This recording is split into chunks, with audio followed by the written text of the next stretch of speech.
Ma'lumki, kuz-qish mavsumi davomida aholi xonadonlari, ko'p qavatli uy-joylar, iqtisodiyot tarmoqlari va ijtimoiy soha obyektlariga sifatli kommunal xizmat ko'rsatish odamlarni bugungi hayotdan mamnun bo'lib, kelajakka ishonchini yanada oshirishga xizmat qiladi. Shu bois joylarda mas'uliyatli mavsumga jiddiy hozirlik ko'rilmoqda. Samarqand viloyatidan tayyorlangan lavha bilan mavzuni davom ettiramiz. Pastdarg'om tuman gaz ta'minoti bo'limi tomonidan kuz-qish mavsumiga tayyorgarlik ishlari doirasida tumanning tabiiy gazga moslashgan mahallalarda gaz quvurlarini tartibga keltirish, yangi gaz tarmoqlari tortish, gaz taqsimlash quvurlarini yangisiga almashtirish va mavjud tarmoqlarni rekonstruksiya qilish kabi muhim ishlar yakuniga yetkazildi. Namuna gaz taqsimlash stansiyasi orqali tumandagi 13 ta mahalla hamda 6 ta avtomobillarga siqilgan gaz quyish kompress shoxobchalariga tabiiy gaz yetkazib beriladi. Joriy yilda mazkur stansiya rekonstruksiya qilinib, kuz-qish mavsumiga shay holatga keltirildi. Shuningdek, aholi xonadonlariga o'tkazilgan gaz quvurlari qayta ta'mirlandi.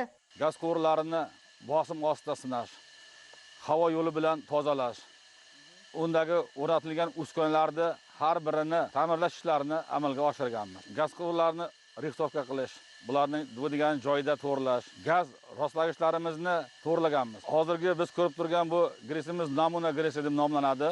O'rta Charxin mahallasida joylashgan jami 9114 ta xonadon gaz bilan ta'minlaydi.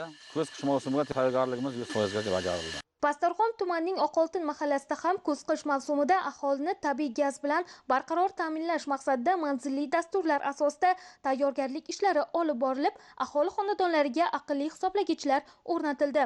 Bu bilan esa gaz bosimi me'yoriga keltirildi. Bundan tashqari tumanda kuz-qish mavsumi davomida aholini suyultirilgan gaz bilan ta'minlash bo'yicha ham alohida choralar ko'rilmoqda. Bugungi kunda tumanda 55633 ta suyultirilgan gaz iste'molchilari bo'lib, ularga har 40-45 kun oralig'ida gaz ballonlari yetkazib berilmoqda. Kuz-qish mavsumini betalofat o'tkazish maqsadida 1453 dona maishiy gaz ballonlar qayta sinovdan o'tkazildi. Darvoqe, 2025-2026 yillar kuz-qish mavsumiga tayyorgarlik bo'yicha belgilangan dastur asosida Samarqand viloyati bo'yicha 24,7 kilometr gaz tarmoqlari mukammal ta'mirlandi.